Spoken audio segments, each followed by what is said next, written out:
하나님의 말씀은 아모스 8장 1절에서 3절 그리고 11절에서 13절 말씀입니다. 주 여호와께서 내게 이와 같이 보이셨느니라. 보라, 여름 과일 한 광주리이니라. 그가 말씀하시되 아모스야, 내가 무엇을 보느냐? 내가 이르되 여름 과일 한 광주리이니다 하매, 여호와께서 내게 이르시되 내 백성 이스라엘의 끝이 이르렀은즉 내가 다시는 그를 용서하지 아니하리니. 그 날에 궁전의 노래가 애곡으로 변할 것이며 곳곳에 시체가 많아서 사람이 잠잠히 그 시체들을 내어버리리라. 주 여호와의 말씀이니라. 주 여호와의 말씀이니라. 보라, 날이 이를지라 내가 기근을 땅에 보내리니 양식이 없어 주림이 아니며 물이 없어 가람이 아니요 여호와의 말씀을 듣지 못한 기갈이라. 사람이 이 바다에서 저 바다까지 북쪽에서 동쪽까지 비틀거리며 여호와의 말씀을 구하려고 돌아다녀도 얻지 못하리니 그 날에 아름다운 처녀와 젊은 남자가 다 갈아여 쓰러지리라. 아멘. 어떤 회사의 사보에 실린 이야기. 남편을 출근시키고 집안 청소를 하고 마침 토요일이고 모처럼 만에 목욕탕에 좀 가자 그랬더랍니다. 그런데 막상 목욕탕에 가보니까 나하고 똑같은 마음을 가진 사람들이 어찌나 많은지 목욕탕이 사람들로 가득 차 있더래요. 한 바퀴를 다 돌아보아도 자리가 없고, 그래서 이번에는 그냥 어디서 바가지 하나 굴러다니잖아요. 그거 가지고 탕 가까이에서 목욕이나 하자 그러고 둘러보니까 그 흔한 물바가지 하나가 보이지 않더라는 겁니다. 그래서 다시 한 바퀴. 그런데 보니까 연세 좀 지긋하게 드신 풍채가 좋으신 분이 딱 보니까 물바가지 2개를 한꺼번에 쓰면서 그렇게 목욕을 하고 계시더래요. 그래서 조심스럽게 다가가서 물바가지를 찾고 있는데 돌아보니 하나도 없네요. 혹시 실례가 안 된다면 제가 그 둘 중에 하나 쓸 수 없을까요? 그랬더니 그동안 그 풍채도 좋고 연세 좀 드셨고 온화한 그런 분이 갑자기 소리를 높이면서 내가 이미 쓰고 있는 것을 왜 당신이 쓰려고 그러냐고. 멋쩍기도 하고 이게 정말 저렇게 화가 날 일인가? 그러면서 한쪽 구석으로 가서 여하튼 그날 언짢은 기분을 가지고 목욕을 마치고 나왔더랍니다. 근데 라카룸으로 나와 보니까 그 연세 드시고 좀 풍치 좋은 그분도 마찬가지로 나와서 옷을 갈아입고 있는데, 근데 출입구에서 새로 목욕탕에 들어서시던 한 분이 있었는데 연세 지긋한 그분을 보시더니 반색을 하면서 이렇게 얘기를 하더랍니다. 어머, 권사님 어젯밤에 산기도 갔다 오셨다면서요? 그러자 이렇게 얘기를 하더랍니다. 기분 좋은 미소와 함께 말도 말라오 하늘에서 은혜가 쏟아지되라. 은혜 충만하게 받았답니다. 은혜는 충만하게 받았는데 내려오자마자 목욕탕에서 바가지 하나를 나눌 수 없다? 좀 그렇죠? 근데 오늘 우리 일상사 가운데서 교회 안에서 우리는 늘 은혜 받았다고 하는데 우리 일상적인 삶에서는요? 이야기 하나 더 하겠습니다. 방 10개가 있는 집을 가진 사람이 있었습니다. 예수 잘 믿는 사람. 근데 어느 날 집으로 예수님을 초청하게 됐습니다. 자기 딴에는 그 중에서 제일 좋은 방이라고 생각하는 그 방을 드렸습니다. 그런데 이게 웬일입니까? 그날 밤에 마귀가 찾아왔습니다. 집주인은 그 마귀와 열심히 싸우는데 예수님이 반응이 없는 거예요. 밤새도록. 그래서 결국 혼자서 마귀를 간신히 물리친 이 집주인, 그 다음 날 아침에 예수님을 향해서 왜 돕지 않았냐고 거기 계시면서 그렇게 불평을 해댔습니다. 그러자 예수님께서 이렇게 말씀하시더랍니다. 모르는 소리 말게. 자네가 내게 준 이 방을 나는 철통같이 지키고 있었다네. 그러자 뭔가 마음속에 떠오른 생각이 있어서 집주인은 다음 날 방 5개를 예수님에게 드렸습니다.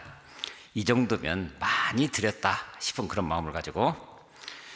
그런데 아니나 달라 그날 밤에도 마귀가 또 찾아왔습니다. 집주인은 혼자서 그 마귀와 싸울 수밖에 없었습니다. 왜요? 예수님은 꼼짝도 하지 않고 계셔서. 그래서 다음날 아침에 불평불만을 쏟아내 놓으면서 예수님 방을 5개나 드렸는데 어떻게 해서 마귀를 나 혼자 싸우게 만드셨냐고. 그러자 예수님께서 하시는 말씀이 자네는 몰랐지? 내게 준 방 5개를 내가 철동같이 지켜서 그 5개는 마귀가 전혀 얼씬도 못 한단다. 그자 집주인이 항복을 했습니다. 예수님, 이제부터 예수님이 이 집의 주인이십니다. 다 가져가십시오. 그날 밤도 마귀가 다시 찾아왔습니다. 자, 문이 열리자 마귀를 맞이하는 것이 누구였을까요? 예수님이 맞으셨습니다. 근데 문이 열리고 예수님을 보자마자 마귀가 갑자기 정중하게 꾸벅 절을 하더니 아마 제가 집을 잘못 찾은 것 같습니다. 그러더랍니다. 오늘 우리는 우리가 믿는 그분을 주님이라고 얘기를 합니다. 정말 주님이십니까? 오늘 우리가 이 땅 가운데서 그야말로 영적 싸움에서 이기는 방법, 그것은 내어드리는 거거든요. 그분이 진정한 주인이 되게 하시는 것. 자, 바로 이 2가지 이야기를 마음에 품고 오늘 함께 말씀을 같이 나누도록 하겠습니다. 인생을 살아가다가 보면 우리 인생이라고 하는 것이 경우에 따라서 원인과 결과라고 하는 말로 이어져 가는 것을 보게 됩니다. 오늘의 나, 이것은 그냥 어디서 뚝 떨어진 나가 아니라 지금까지 살아온 삶의 흔적으로 오늘의 나가 되었고, 그 오늘의 나는 또한 내일의 나를 바라볼 수 있는 출발점이 된다고 하는 거예요. 더군다나 믿는 이들에게 있어서 그 믿음의 고백과 삶이라고 하는 것은 오늘의 나를 만들어가는 과정입니다. 그래서 오늘 내가 어떤 모습으로 어떤 믿음의 분량을 가지고 섰느냐에 따라서 내일이 다른 모습으로 세워져 갈 수 있게 되겠죠. 그렇다고 한다면 하나님은 이스라엘을, 그리고 오늘 우리를 어떻게 다루어 가시는 걸까? 보라, 날이 이를지라. 보라, 그날이 온다. 아모스 전체를 보게 되면은 바로 이 말이 하나님께서 이스라엘 백성들을 다루어가는 어떤 방법론이었다라고 하는 것을 볼 수가 있습니다. 첫날, 바로 주님의 음성이 들려온 바로 그날, 지금 아모스 앞에 서 있는 하나님의 모습, 거기서부터 시작이 됩니다. 질문하십니다. 아모스야, 네가 무엇을 보느냐? 여름 과일 한 광줄이 니이다. 네가 무엇을 보느냐? 여름 과일 한 광줄이 니이다. 자, 여러분들, 아모스에게 그렇게 질문하고 계시는데 주님은 오늘 우리에게 어떻게 질문하십니까? 네가 무엇을 보느냐? 네가 무엇을 보느냐? 자, 여러분들 앞에 보여지는 것은 무엇입니까? 여러분 과일 한 광줄입니까? 겉으로 보기에 풍성하십니까? 이만하면 만족할 만큼 그렇게 풍성함이 가득 넘쳐나고 있고, 아니, 아직은 아니지만 그것이 우리의 소망이 되어서 지금 눈앞에 펼쳐지는 여름 과일 한 광주리처럼 그렇게 풍성한 삶이 내 앞에 곧 닥칠 것을 소망하면서 그렇게 나아가고 있는 겁니까? 그런데 이 질문과 답에 대한 하나님의 평가가 심상치 않습니다. 그 대답을 듣자마자 하나님께서 말씀하십니다. 내 백성 이스라엘의 끝이 이르렀은즉 내가 다시는 그를 용서하지 아니하리니. 광주리에 담겨져 있는 풍성한 여름 과일에도 불구하고 그 끝이 지금 이르렀다고요? 이스라엘의 상황을 있는 그대로 보여주고 있는 모습입니다. 아모스, 우리가 잘 아시는 대로 드고아의 목자라고 이야기를 합니다. 예루살렘의 남쪽 28km 지점에 있는 조그마한 소도시입니다. 그런데 거기에서 그는 목자로서 소를 기르는 그것뿐만 아니라 자그마한 포도밭을 가지고 있어서 그것을 일궈가면서 나름대로 그냥 그날 풍성한 삶을 살아낼 수 있는 그런 능력이 있었던 그런 사람이었습니다. 그런데 갑자기 그를 선지자로 하나님께서 부르셔서 북쪽 이스라엘로 보내버리십니다. 그런데 아모스가 활동하던 이 시기, 북왕국 이스라엘이 고도의 번영을 누리던 여로보암 2세가 다스리던 시대라고 이야기를 합니다. 우리가 잘 아시는 대로 여로보암 2세는 북쪽 이스라엘 왕 중에서도 악한 왕 중에 악한 왕입니다. 그런데 정치적 외교적으로 얼마나 탁월했던지 국력을 최고조로 이끌어들어 올렸고 영토도 한껏 확장하면서 그야말로 여름 과일 한광주리처럼 나라 전체가 그렇게 튼실한 그런 상태에서, 풍성한 상태에서 그렇게 지나가고 있더라는 거예요. 물론 역사적 배경으로 보면 그때 이스라엘을 위협했던 북방의 강자였던 아람이라고 하는 나라가 쇠퇴기에 접어들고 있었습니다. 그러니 남쪽 이스라엘을 건드릴 수가 없는 그런 상황. 그도 그럴 것이 신흥 아수르 제국이 일어나가지고 아람을 거의 멸망 단계로 밀어붙였지만은, 그러나 아직은 미미한 단계이기 때문에 이스라엘까지는 영향을 미치지 못하는 그런 상황. 그런데 조금 더 있으면 어떻게 될까요? 아람에 의해서가 아니라 아시리아에 의해서 이스라엘이 침공을 받는 그런 상황이 더 큰 세력에 의해서 무너져 가고 있는 그런 모습을 볼 날이 며칠 남지 않았다라고 하는 거예요. 그러니 2절 다시 한번 하나님의 아모스에게 보내주신 여름실과 한광주리, 겉으로 보기에 분명히 호시절입니다. 그런데 이어서 내 백성 이스라엘의 끝이 이르렀다고요? 하나님 보시기에도 그 호시절이었느냐, 이걸 말씀하고 있는 겁니다. 그러고 보니까 농익은 여름 과일일수록 광주리에 담아서 오래 보존할 수 없습니다. 한쪽 구석이 더 썩어가기 시작하면 그거 썩어버리는 것은 순식간입니다. 그러니까 아모스가 광주리에 담겨있는 여름 과일을 보았다는 것은 무르익을 대로 무르익어서, 뭐가요? 이스라엘의 죄악이 무르익을 대로 무르익어서 마침내 끝장을 보는 단계, 바로 직전이다, 그렇게 얘기하고 있습니다.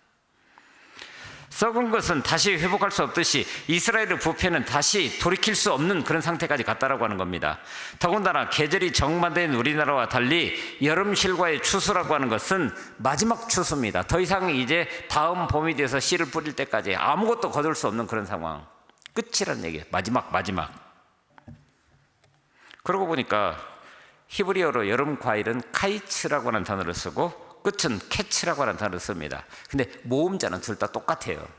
단지 발음이 카이츠, 캐치 그럴 뿐입니다.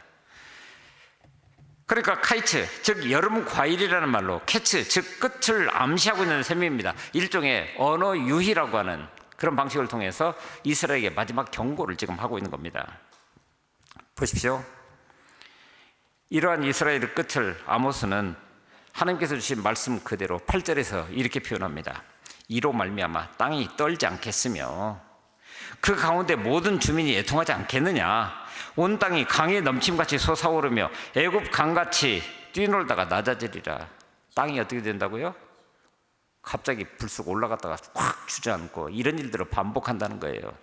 그런데 그 땅을 가리켜서 애굽 강같이 뛰놀다가 이렇게 얘기를 합니다. 애굽 강이 뭡니까? 나일강이죠? 바로 이스라엘의 선조들이 애굽에 살던 그때 그들이 경험했던 그 강. 실제로 나일강은 홍수 때문에는 7m 내지 8m까지 물이 불어오른답니다. 자, 7m, 8m면 어느 정도 될까요? 우리 교회 이 정도 되지 않을까요? 그보다 더 되나요? 그 물이 불었다가 갑자기 때가 되면 촥 가라앉는 모습을 한번 생각을 해보십시오. 아모스는 바로 아수르의 침공을 통해서 나라가 무너져가는 모습을 과거의 역사적 경험을 통해서 그렇게 지진이 나는 것처럼 요동치게 되는 그런 시대가 온다라고 하는 것을 이야기를 하고 있습니다. 아수르의 침략이 지진처럼 몰아닥치면은 곳곳에 시체가 널려버릴 것이고 사람들은 3절 말씀처럼 잠잠히 그 시체들을 내어버릴 거라고. 근데 그 잠잠이라고 하는 그 표현이 성서 원문에 보면 무감각하게, 그렇죠? 한 사람 두 사람 죽어나갈 때는 그 시체를 애통해 하면서 정중하게 모시고 이렇게 할 수 있는 건데, 감당할 수가 없을 만큼 많은 사람들이 시체가 질비하게 되니까 그 시체를 처리하기도 급급한 그런 상황. 참다무다 부대, 이런 지옥이 또 어디 있겠습니까? 이런 일이 일어날 때는 이스라엘에게 그 어떤 소망도 남아있지 않는 그런 때라고 이야기를 하는 겁니다. 대낮에 해가 져서 땅이 캄캄해질 정도, 3절 말씀은 그렇게 얘기를 하고 있습니다. 그런데 여러분, 이렇게 마음 아픈 심판의 메시지를 선포할 수밖에 없는 아모스, 그리고 그 입에다가 그 말씀을 담아주신 하나님의 마음, 이해가 되십니까? 어쩌다 거기까지 가게 되었습니까? 그것은 오늘 이스라엘의 현실입니다. 4절에 보게 되니까 가난한 자를 삼키며 땅에 힘없는 자를 망하게 하는 자들아. 가난한 자들이 삼켜지고 땅에 힘없는 자들이 망하게 된다고요? 빈부격차가 극심해지고 탐욕이 일상이 되었고 약자들의 형편은 더욱 공고해졌고 부유층은 안일했고 사치를 일삼고 공의와 정의가 무너지게 되자 사람들은 살아남기에 급급해서 무정하게 변해가는 그런 모습을 이야기를 합니다. 그런데 이런 일들이 어디서부터 비롯됐다고요? 바로 다음 5절에 보니까 월삭이 언제 지나서 우리가 곡식을 팔며 안식일이 언제 지나서 우리가 밀을 내게 할꼬. 여러분, 월삭은 매월 첫 날을 이야기를 합니다. 그날은 성회의 날입니다. 하나님 앞에 모여서 예배드리는 날입니다. 그런데 그날을 못 견디겠다는 거예요. 왜냐하면 내 곡식을 팔아야 되는데 그 곡식을 살 사람들이 안식일에 이 첫날에 찾아오는데 안식일이 언제 지나서 우리가 밀을 내게 할꼬? 밀을 지금 내서 내 수입을 내 손에 쥐는 것이 있어야 되는데 안식일이라 하나님을 예배하느라고 이걸 못 팔겠다는 거예요. 여러분, 월삭이 며칠이 됩니까? 안식일이 며칠이나 됩니까? 딱 하루입니다. 그런데 그날을 못 참아서 하나님께 제사를 드려야 하는 월삭, 그리고 거룩하게 지켜야 하는 안식일, 하나님 앞에 거룩한 날이 아니라 상거래를 할 수 없어서 더 많은 이익을 낼 수 없는 성가신 날로 여기게 되는 그런 모습. 그들은 예배에는 전혀 관심이 없고 오직 물질에만, 그래도 유대인이니까 율법을 따라서 예배를 드리기는 드리는데 그 속마음은 지금 내 손에 쥐어질 물질에 관심이 갔다는 거예요. 그래서 6절을 가보니까 아예 약간의 은과 신 한 켤레로 가난한 자들을 사고 파는 일들이 심각할 만큼, 서슴지 않을 만큼 가난한 자들의 약점을 이용해서 자신의 이익을 챙기는 데 바빴고, 그러므로 찌꺼기 밀을 그야말로 밀찌꺼기나 부스러진 쭉정이, 그러므로 짐승의 먹이로나 써야 마땅한 것인데 그것을 온전한 밀과 섞어서 양을 부풀려 가지고 더 많은 이익을 남기려고 시도했다라고 하는 거예요. 여러분, 이것이 하나님을 예배하는 사람들의 모습입니까? 하나님 앞에 선다고 하면서도, 그러니 그 다음은 말할 것도 없는 그런 상태 아닙니까? 그렇다고 한다면, 자, 오늘 우리 시대는 어떻습니까? 아모스에게 지금 네가 뭘 보느냐? 그럼 오늘 우리에게 지금 네가 보고 있는 것은 뭐냐? 오늘 우리 시대 하나님의 말씀을 경청하기보다는 욕망의 부추김에 따라서 우리 삶을 영위해 가는 것 같아 보입니다. 스스로 오늘 우리가 이 땅을 살아가면서 하나님을 믿는 사람이라고 고백하고 있으면서도 오늘 우리가 정보를 얻어가는, 삶을 살아가는 지혜를 얻는 것이 어디서부터 시작됩니까? 혹시 TV 아닙니까? SNS 아닙니까? 혹시 유튜브 아닙니까? 성경을 펼칠 줄을 모르지만은, 그러나 스마트폰을 손에 들고 계속해서 뭔가를 추적해 가면서 마치 그것이 다른 사람이 알지 못하는 놀라운 비밀을 알고 있는 것처럼, 혹시 그러다 보니까 포스트 모던이라고 하는 요새처럼 인간이 만물의 영장이기에 자율적으로 느끼고 자율적으로 사고하고 자율적으로 행동하는 것이 그냥 누구에게나 통용되는 것 같아 보이는데, 그런데 실상은 다른 이들의 생각이나 그 감정을 복제해서 마치 그것이 내 것인 것처럼 그렇게 살아가고 있는 것이 오늘 우리 현실 아니냐. 하나님의 말씀 혹은 참이, 진리가 설 자리가 점점 좁아지는 그런 시대입니다. 사람들은 정보가 부족해서 현실을 이해하지 못하는 것이 아니라 무엇인가 내 앞에 놓여졌을 때 그것을 판단하고 이해할 수 있는 방법론이 없는 거예요. 시간적 여유도 없고 그렇게 하고자 하는 마음도 없고. 그러니 그 결과는 뭐겠습니까? 우리가 지금 겪고 있는 겁니다. 요 얼마 동안에 겪고 있는 모든 일들 한번 다 판단해 보십시오. 그게 과연 이게 정상적인 그런 상태인가? 그래서 오늘 우리는 오늘 우리에게 주신 말씀처럼 하나님 앞에 서야 하는데, 과연 하나님 앞에 서면서 그것으로 끝인가? 이스라엘이 멸망으로 가고 있어서 그것으로 끝인가? 아니요. 놀랍게도 우리가 읽지는 않았지만 아모스서 9장 13절에 보게 되면 다시 말씀하십니다. 보라, 날이 이를지라라고. 똑같은 날이 계속해서 이를지라라고 얘기를 합니다. 보는 날이 보라, 날이 이를지라. 보라, 날이 이를지라. 첫 번째 보라, 그 날이 이른다라고 얘기할 때는 네 눈앞에 보이는 것이 무엇이냐라고 물었습니다. 그리고 두 번째로 아모스 8장 11절에서 보라, 날이 이를지라 할 때는 너희들이 영적 기갈에 지금 사로잡혀서 그저 세상 흘러가는 대로 흘러가고 있다. 그러나 보라, 날이 이를지라. 극적인 그날이 오는 그 순간 아모스 9장 13절에 이렇게 말씀합니다. 여호와의 말씀이니라. 보라, 날이 이를지라. 그때에 파종하는 자가 곡식 추수하는 자의 뒤를 이으며 포도를 밟는 자가 씨 뿌리는 자의 뒤를 이으며 산들은 단 포도주를 흘리며 작은 산들은 녹으리라. 파종하는 자가 곡식 추수하는 자의 뒤를 이은다고요? 이스라엘에서 곡식을 재배하는 방법 우리 잘 알지 않습니까? 이른 비 늦은 비가 적당한 때에 와야 농사가 가능한 것입니다. 추수를 했습니다. 그러면 다시 이른 비가 올 때까지 기다려야 합니다. 그런데 이른 비가 안 오면 어떻게 합니까? 아무리 파종할 씨앗이 있고 그리고 농기구가 갖춰져 있다 할지라도 이른 비가 오지 않으면 땅을 팔 수가 없습니다. 또 혹시 땅을 파서 이랑을 만들었다 할지라도 거기에 습기가 없기 때문에 씨를 심어봤자 거둬들일 게 없습니다. 그런데 하나님이 어떻게 하신다고요? 파종하는 자가 곡식 추수하는 자의 뒤를 잇는다고. 포도를 밟는 자가 씨 뿌린 자의 뒤를 이으며 씨를 뿌리고 나서 잠깐 쉬고 있는 그 사이 이제 늦은 비가 와서 곡식이 정상적으로 연글기를 기다리는 그 시기에 포도를 밟는 자가 그 뒤를 잇는데요. 뭡니까? 포도를 추수하면서 풍성하게 맺어진 것들을 전부 다 포도주 틀에 놓고 발로 밟으면서 즐겁게 하나님께서 허락하신 것들을 누려가는 그런 때가 올 거라고. 14절은 말합니다. 내가 내 백성 이스라엘이 사로잡힌 것을 돌이킨다라고. 15절에서는 내가 그들을 그들의 땅에 심는다고 이야기를 합니다.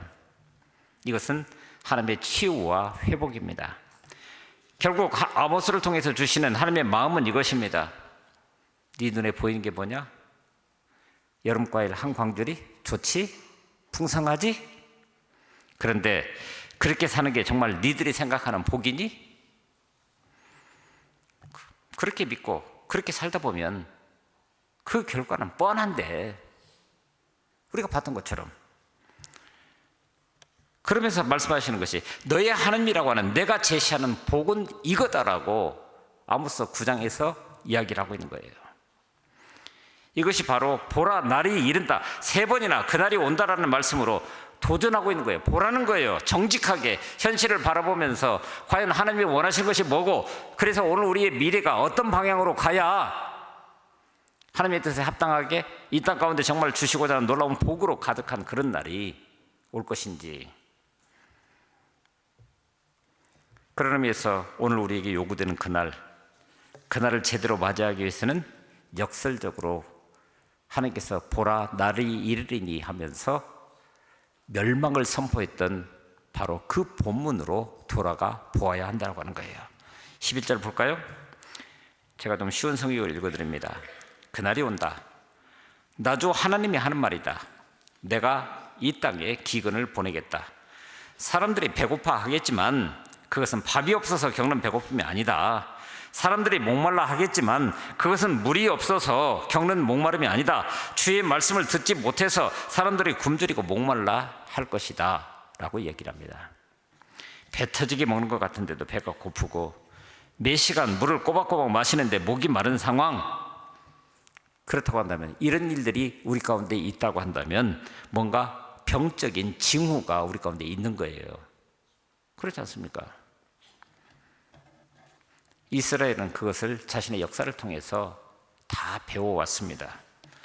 출애굽 공동체, 때가 되면 하나님께서 만나와 메추라기로 주린 배를 채워주셨습니다. 반석에서 솟아나오는 물을 허락해서 그것을 마심으로 광야 한복판을 지나갈 수가 있었습니다. 넉넉하지는 않아도 하나님께서 주신 것이기에 감사와 감격이 있는 그런 현장, 가끔가다 불평이 터져나오긴 했지만 그러나 그 과정을 통해서도 광야에서는 피차를 염두에 두면서 격려하고 위로하고 세워주면서 그렇게 가나안을 향해서 나아가는 그 길이었다라고 하는 거예요. 그런데 정착 생활에 익숙해져서 그야말로 진정한 복이라고 하는 적 가나안 땅, 적과 꿀이 흐르는 땅에 들어왔음에도 불구하고 물질적으로는 풍요로워지면서 사람들은 감사를 잊어가기 시작합니다. 감사를 잃어버리기 시작하자 하나님의 말씀이 부담스럽게만 합니다. 그러면 그 다음은요, 오늘 지금 이스라엘이 겪고 있는 바로 그 모습이라는 거예요. 물질적인 풍요 속에서도 행복과 진정한 기쁨을 누리지 못하는 것이야말로 지금 그들이 가지고 있는 세계가, 그리고 오늘 우리가 지금 누리고 있는 것 같아 보이는 그 세계가 바로 세속적인 오늘 우리의 현실이다. 이것을 얘기해 주는 겁니다. 아모스는 그 까닭을 주님의 말씀을 듣지 못했기 때문이라고. 그런데 이것은 심판의 선언 같지만은 역설적으로 하나님께서는 그 대안을 우리 가운데 이미 그 글귀를 통해서 제시하고 있는 겁니다. 평범한 진리 아닌가요? 자, 목이 가랍니다. 어떻게 하면 됩니까? 물을 찾아서 마시면 되는 거예요. 배고프십니까? 그러면 어떤 방식으로라도 먹을 것을 찾아서 배를 채우면 되는 겁니다. 그런데 본질적인 것은 영적인 기가를 이야기하고 있는 거예요. 그럼 어떻게 해야 됩니까? 오직 여호와의 말씀을 듣는 데서만 해결되는 것 아닙니까? 오래전에 스쳐 지나가듯이 보았던 한 책이 있습니다. 시몬드 베이유라고 하는 프랑스 작가가 쓴, 그녀는 천재적인 철학자이자 사회운동가였다라고 표현합니다. 1940년대 나치 치하에서 노동운동의 현장에 들어가서 사람들을 이해할 수 없는 그 사람들을 이해하고자 애를 쓰면서 그 상황을 개선하기 위해서 무진 애를 쓰는 가운데 일기처럼 써내려간 책이 있는데 바로 그것이 은총과 중력이라고 하는 책입니다. 이것은 그저 사회운동가가 쓴 얘기 같아 보이는데 제가 보기에는 우리 믿는 사람들의 모습을 있는 그대로 표현을 하고 있는 거예요. 우주에는 서로를 붙잡아주는 중력이 존재합니다. 사실 우리가 여기 지금 이렇게 터져 있는 것도 중력이라고 하는 것. 그런데 그 중력이 어떤 다른 요소로 우리 가운데 작용하게 될 때는 우리가 한없이 나락으로 떨어져가는 그런 경험을 하게 됩니다. 여러분 힘겨울 때 있으셨습니까? 그래서 그런 경우 우리가 하는 이야기가 죽지 못해서 산다, 그렇게 얘기를 합니다. 죽지 못해서 살아요. 자, 그 상황을 한번 생각해 보시자고요. 소망이 없습니다. 한없이 나락으로 떨어지는 것 같아 보입니다. 그러니 채워도 채워지지 않는 빈 구석이 있다는 거예요. 그러면 그 결론은 뭡니까? 빈 구석이 채워져야 되는 것 아니에요? 그러면 문제가 해결되는 것 아닙니까? 그런데 시몬드 베이유는 세상 모든 것이 중력이라는 필연성의 영향 아래 놓여 있으며 바로 그 빈자리, 채워지지 않는 빈자리, 초자연에 비친 은총을 통해서만 채움받을 수 있다, 이렇게 표현합니다. 그 은총이 무엇입니까? 초자연적인 빛이라고 표현했는데, 여러분 믿음을 가지고 있는 저와 여러분들에게 있어서는 그 빈 공간을, 빈 구석을 채울 수 있는 그 은총이 무엇입니까? 하나님의 말씀입니다.